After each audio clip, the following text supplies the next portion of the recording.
Hello, everyone, and welcome back to The Rundown. I will be your host today, Craig DeLuz, coming at you from the West Coast, the left coast, behind the Iron Curtain, otherwise known as the Sears. But as we all know, I do not do this program by myself. That's my Jaworski Country Line Coast.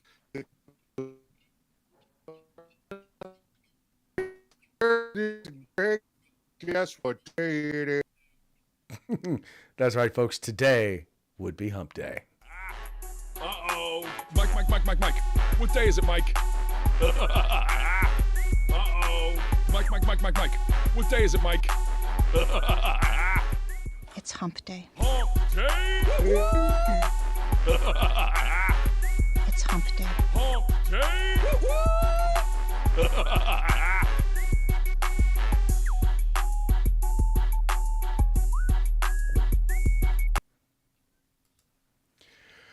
That's right. Today is hump day, is the day in which we attempt to begin the weekend, sometimes with success, sometimes not. But as I always like to say, the fun is all in the trying. Yeah, let's get her done. Let's get it started. How was your day? I know you had some work coming your way yesterday. Everything go all right with you? Oh, everything was phenomenal. I was at a conference. It was a parents education conference. So it's as you know, here in California, a lot of the educational systems don't like to listen to parents. You know, they want to try and be the parents. You know, the state wants to be the parents. So this was a conference where they brought together people who are experts in policy to help them understand some of these laws and rules that are being proposed that are out there, and to engage parents and get them ready to go and be advocates at the state legislature saying, keep your hands off my kids. Keep your hands off my kids. Excellent. I'm sorry for the little giggle in the middle there. I could still hear your smoke detector beeping. No, man, look, I did replace the battery. It was Such like, a stereotype. You're such a stereotype. I know. I wish I could figure it out. I have changed the battery on that thing twice, and it has just decided, no, you've left this thing out too long. Yeah. Mm-mm. You grab that little wire and you go like this. Snip. That's what I think I'm going to wind up doing.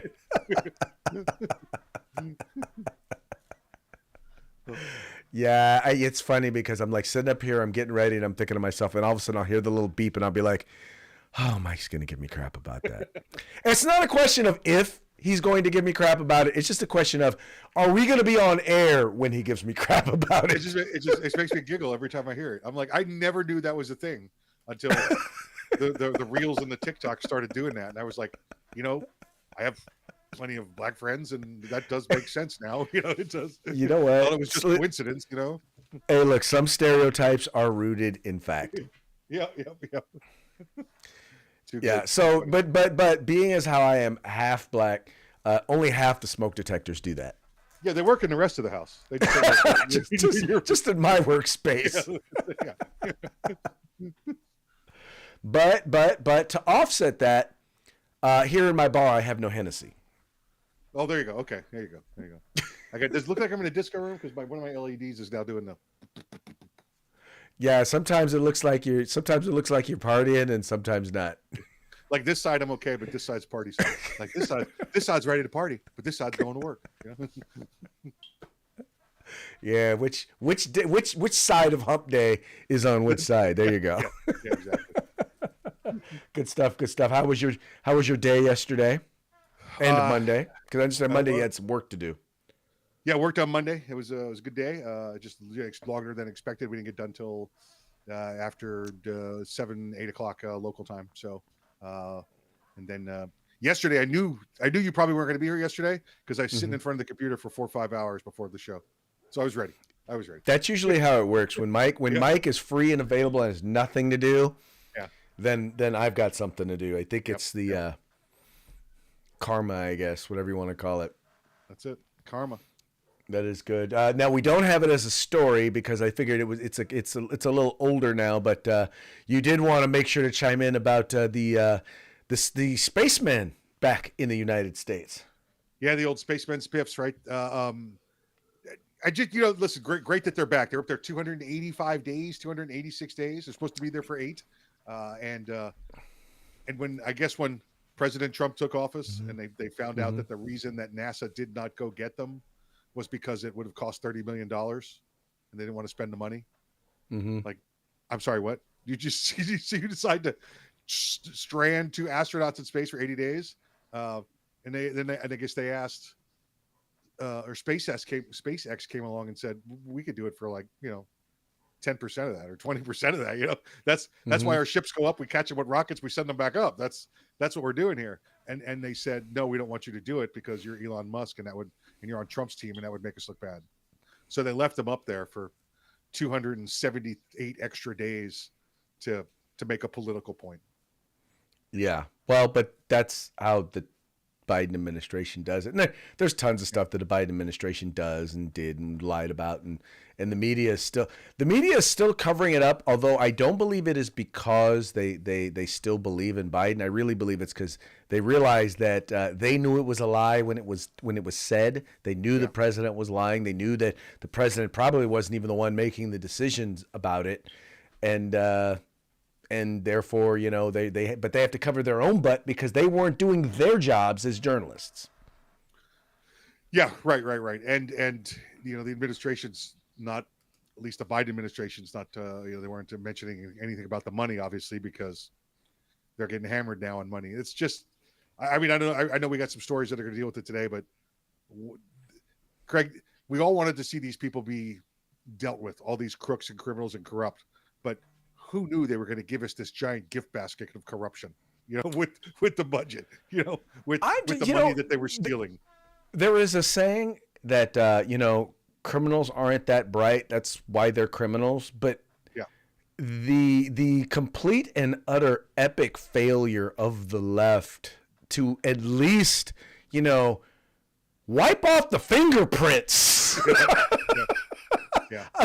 I'm like, you got gun residue, you got the fingerprints all over everything. You got just sweep up your tracks, something. I mean, listen, and it's the standard, right? And you pick a name. It doesn't matter. You get politicians that are make 170,000, 290,000 a year, depending on what they're doing, and then after 4 years, 6 years, they're worth 10 million. I'm sorry, nobody makes that good of investments. And evidently they did make good investments, Craig, because here's what's going on, right? Congress allocates the funds, right? They have the funds, they write the checks, they send it to, the USAID, or they send it to Department of State, wherever it goes. And then Department of State will cut the check to nonprofit organization A. Nonprofit organization A will give the money to Congressman's sister, who's the director of the nonprofit and who makes a handsome $2 million a year in her salary, right? Mm-hmm. And then they give the other $2 million to the actual the subcontractors that are supposed to send the money down to do whatever it's supposed to do. Although they tell the subcontractors, part of this deal is you have to give $1 million back to the DNC. So it's money going in every direction back to the Democrats. And this has been running rampant. Our budget is probably half of what it really is. The thing is, Mike, is that they wouldn't do it if they hadn't been getting away with it for so long. Sure. And absolutely. And the reason why you're not hearing a lot about a lot of this is because there are at least some Republicans who are in on it too. Sure. And guess what? I'm sure. Bye-bye. Yeah, bye. See you later. Get in line with the rest of them going to jail, There you go. But we got a lot to talk about on that and a whole bunch of other stuff. Let's go ahead and get into it. Let's start with a quick shout out to our sponsors. Hitman Industries, hitmanindustries.net. Make sure you check them out if you need any AR barrels. They've got rifle caliber, pistol caliber, any length you desire. That's hitmanindustries.net. California Republican Assembly fighting that good fight behind enemy lines. Now you could take part in California's future today. You got the best in tactical concealed holsters on the market. Get on over to Hog Holsters. That's HAWG holsters.com, hogholsters.com. Use the discount code The Rundown. That's all one word, no spaces, all caps. Get yourself a nice little discount.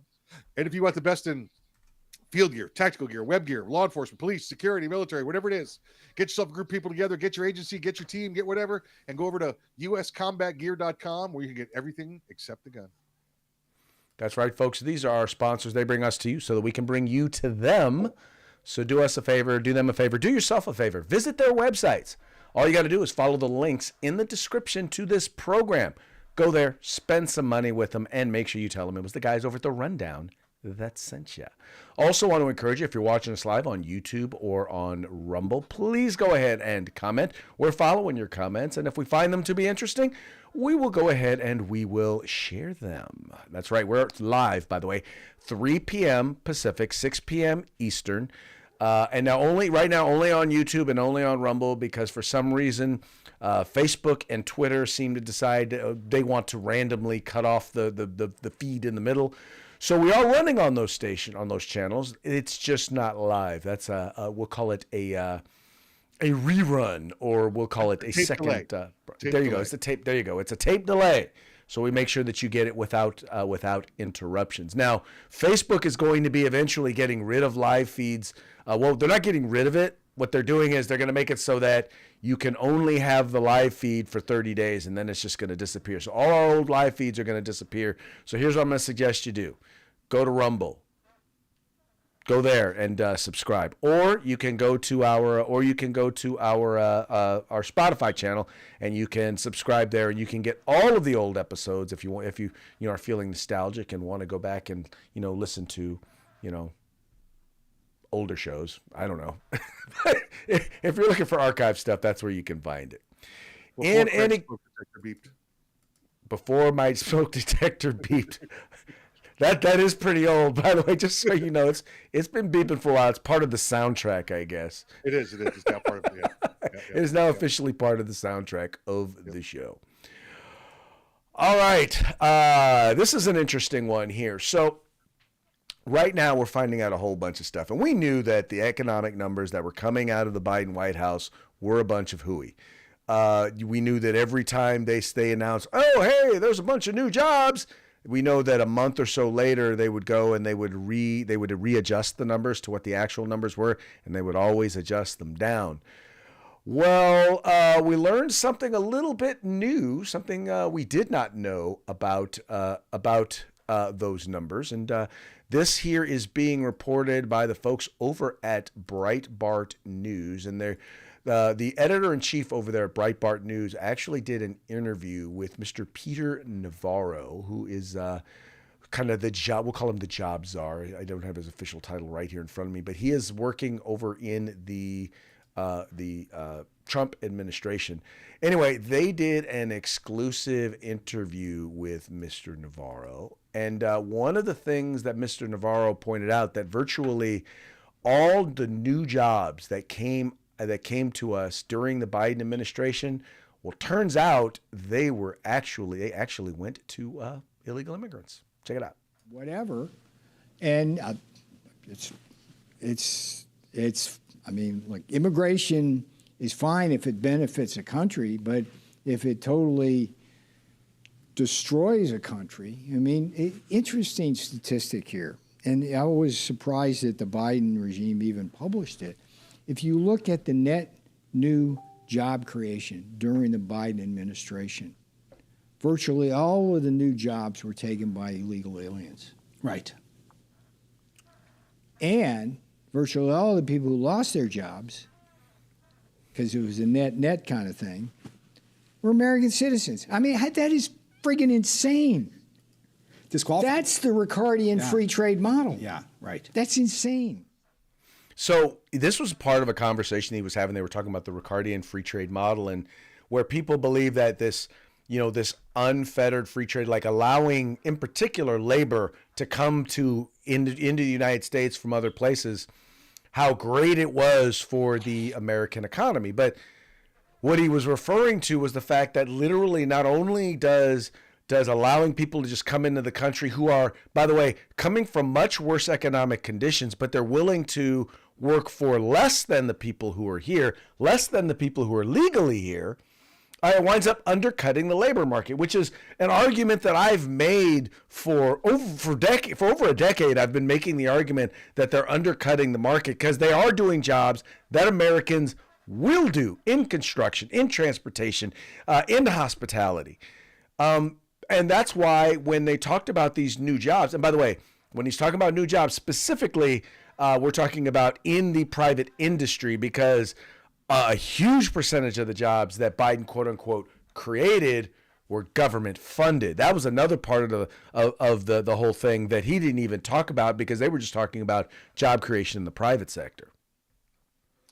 Right, Craig. And Navarro's title is the what is it? He's the senior counselor for trade and manufacturing, is his title to President Trump.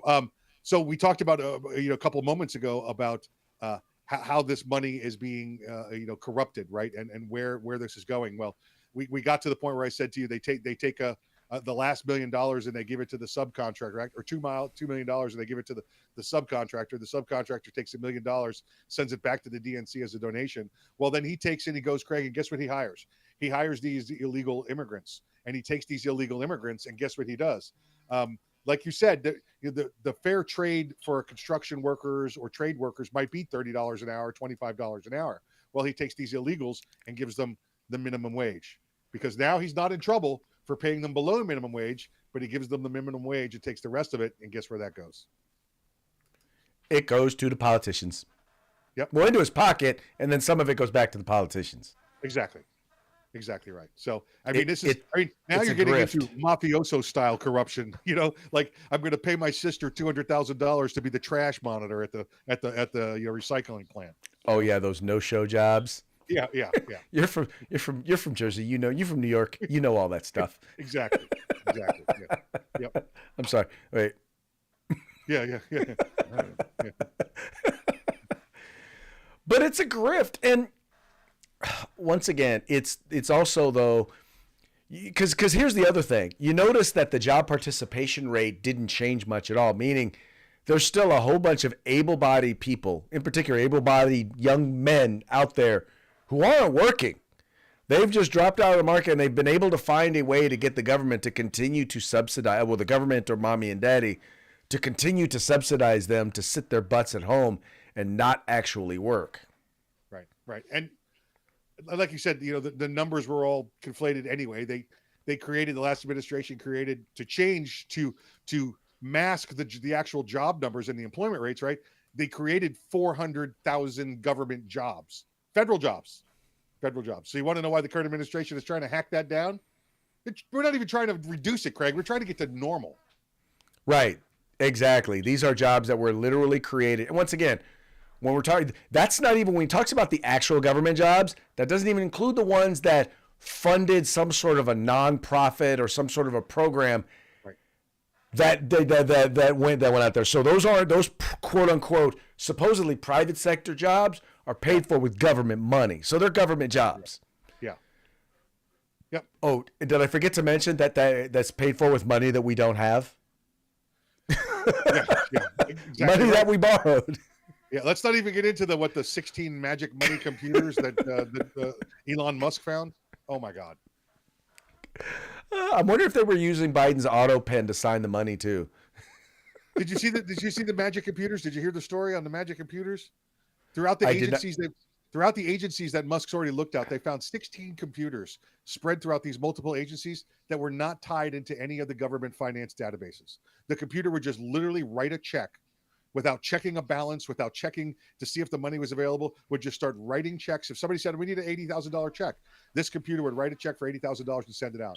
Now, it had good routing numbers on it, so the check cashed, but the money was never allotted to them, never given to them, never in their coffers. Just magic money checks they would send out. It was the code word wife. Yeah, something like that. Yeah. I'll never forget. There was a time in our marriage where my wife did not bother to check the account balance before she would go and spend money. Yeah, I love you, son. Don't tell your mother I said that. Yeah, right. That's the old line, right? How can we be out of money? I still have checks. Exactly. Yeah.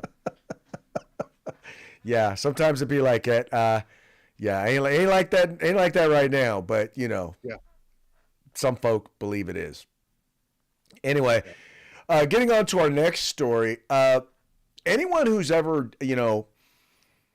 experienced a part of their life where they wind up losing their fundamental right to keep and bear arms, and then they get their act together and decide that they want to get their their rights back. It has traditionally been a very, very challenging proposition. Well, Attorney General Bondi is actually proposing a system whereby it will be, I don't want to say easier, but it'll definitely be much more straightforward for people to be able to get their fundamental right to keep and bear arms back. This is a piece that's written by our friend Mr. Cam Edwards over at Bearing Arms. It says here, Bondi proposes clean slate to process of restoring gun rights. Let me read a little bit of it here. Attorney General Pam Bondi is advocating for a clean slate when it comes to the federal restoration of Second Amendment rights in a proposed rule slated to soon be published in the Federal Register. Under the proposed rule, the moribund process of rights restoration through the application to the ATF would be rescinded, which isn't that big a change since the system has essentially been unfunded and unable to be used for more than 30 years. What Bondi is hoping to do is to come up with a new system for the rights restoration that would actually be available for those hoping to regain their Second Amendment rights, and the anti-gunners are already losing their minds over the proposed change. Here, this is Attorney General Matt Platkin, the Attorney General for New Jersey, which means this is the guy who does not believe in public safety. He says DOJ's job is to keep the public safe, but now they're putting guns back in the hands of violent criminals and domestic abusers. A new rule gives AG Bondi power to let felons possess guns. Now, once again, that is has absolutely nothing to do with what she said she wants to do. But they forget, there are people right now who have lost their right to keep and bear arms because they wrote a check for $900. Because they wrote a bad check, right? There are people, a felony bad check in their jurisdiction. Yes, right. It's a felony bad check in their jurisdiction, and therefore they have lost their right to keep and bear arms. What this will actually do is give them that fundamental right back, and it'll make it easier because some states like California, they've made it very difficult to get your rights back. Even if you get it all cleared up, they've made it difficult. And you get all your other rights back, including your right to vote, all of that. They'll still make it very difficult for you to get your rights back. This just creates a federal system that will say that you are no longer a federally prohibited person. I think it's a good idea. I like the fact that they're talking about it. I'm hoping that they're still working through all the bugs. They're not rushing it out the same way they did the Epstein files. But I think the idea of making it so that someone can demonstrate that they've made a fundamental change in their life, that they're not violent, right? Nobody wants this to happen for people who are murderers or people who are domestic abusers. That's why I think this AG is an asshat for saying that, because nobody wants that. All that having been said, I think this is a good step forward for the right to keep and bear arms. Yeah, so Pam Bondi's using the model from Florida. So this is what was used here. And it started before she was even our AG. If you were a convicted felon in Florida, you obviously you lost many of your civil rights. When you were done with your felonies, okay, so you're out of jail, you're done with all of your supervision, you're done with all of your fines, you're 100% clear of that felony charge. You're now free and clear of it. You could apply back to have your civil rights restored. And those will come back to you. It's a pro forma thing. They come back automatically after you fill out this application. Everything except Second Amendment rights. So the big one is being able to vote again. So that's what most people want. So they're able to vote. And then of course licensures and things like that in the state also come around. But the Second Amendment rights, if you want those back, you have to apply. Is a second layer. You have to go to the Clemency Board. So what's the Clemency Board? Those are the ones that give pardons or recommend pardons to the governor, and then the governor signs off on it. For many years, they gave none of that back. None of it. I mean, they were giving like one a year back.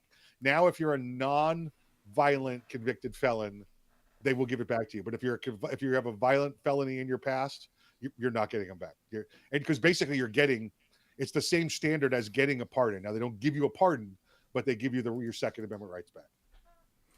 Well, and by the way, that is very consistent with what here, as it notes right here in the bold section here. It says The department simultaneously recognizes that no constitutional right is limitless.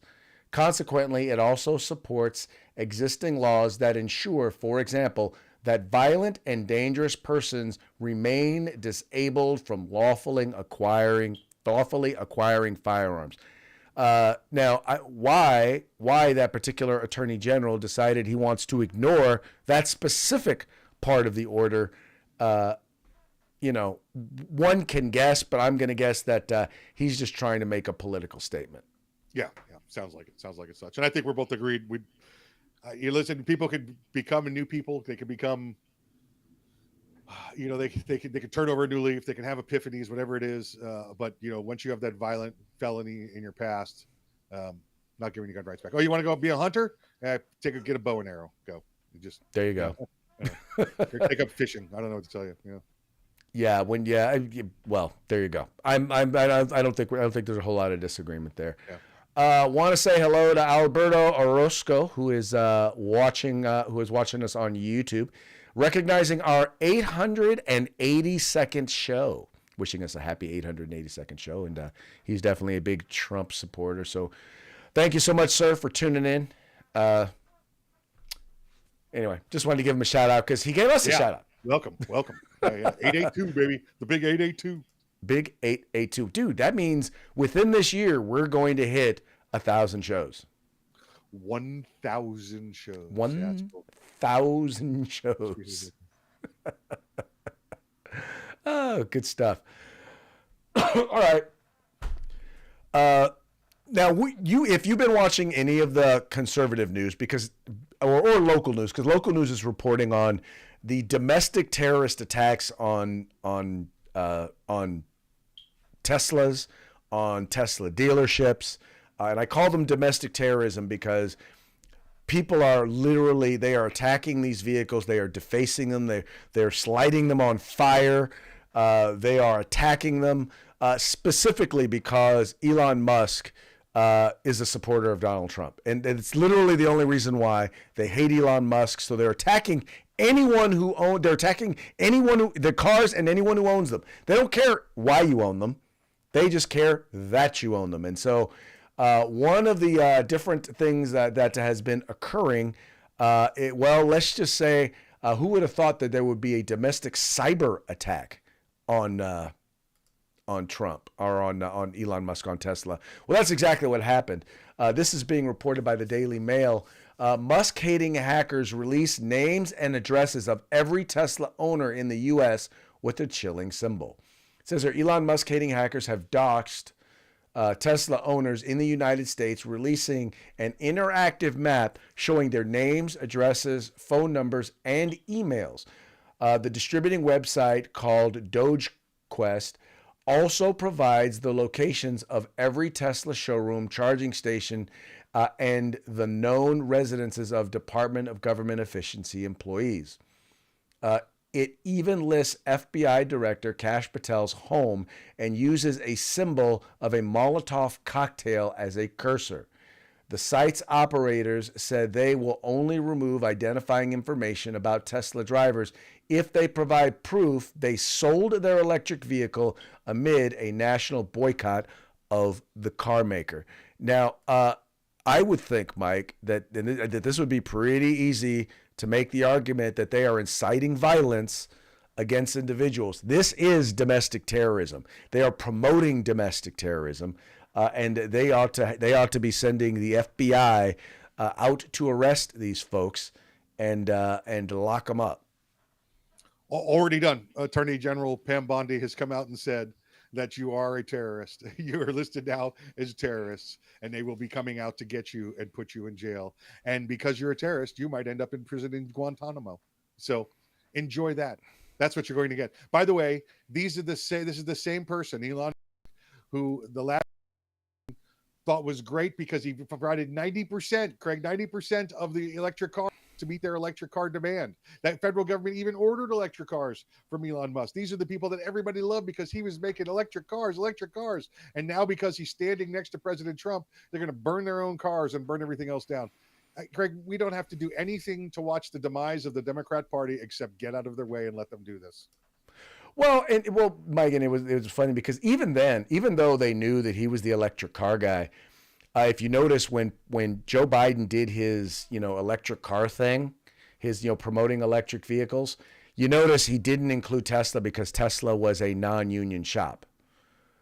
They clearly do not want to promote anybody who is pro free market. In fact, what's funny about it is Tesla was the only company that's actually making money, and still is the only company that's actually making money, making a profit selling electric cars. That's right. Nobody Chevy else made is. Remember, Chevy made them, lost money on it. Ford made them, lost money on them. They're all discontinued now. Only one that's going strong is the Tesla. Well, exactly. Well, they're still making. There's just certain models they're not making, and they're only making the ones that they can, once again, that are costing them less, where they're losing less money. They're still not making any money at any of them. Correct. Right. But anyway, it's just sad. It is sad that you have folks who are doing this, but I really do believe that we got to try and get back to the point where we can disagree on politics, and it doesn't lead to violence. And what gets me about this is that these are the guys who are claiming, well, the right, they're all promoting violence and political violence, and they keep talking about January 6th. But I'm like, dude, liberal violence is so outrageous that Chuck Schumer had to cancel his book tour. Why? Not because of conservative violence. He was afraid of liberal violence because he allowed there to be a vote on the continuing spending resolution. Again, all we have to do is get out of their way, Craig. They're going to destroy themselves. Don't interrupt your enemy when he's defeating himself. Well, exactly. And another great example of that, Tim Walz went on the podcast with Gavin Newsom, and on the podcast he decided to share, that basically that. Well, here I'll put it. I will put it in his own words. Tim Walz tells Newsom, Republicans question my masculinity because they're misogynists, right? It says here, Minnesota Governor Tim Walz accused Republicans of misogyny for questioning his masculinity during his 2024 vice presidential run. Quote, we buy their frame on these issues of sexuality, but their whole thing is that they spent all their time, these guys on Fox News, saying Walz is gay. I don't remember them saying Walz is gay. He's not masculine. We didn't say he wasn't masculine. We just said he was weird. He doesn't coach football because he sucked at football, coaching football. Walz told California Governor Gavin Newsom on Tuesday in his podcast, there's misogyny in here is what's happening. Now, later in the show, he decided to say, he was talking about Trump supporters. He basically said, well, I can whoop up on most of them. I'm sitting up here, I'm like, so in other words, what you're saying is you're threatening violence against Republicans or supporters of President Trump. Number one,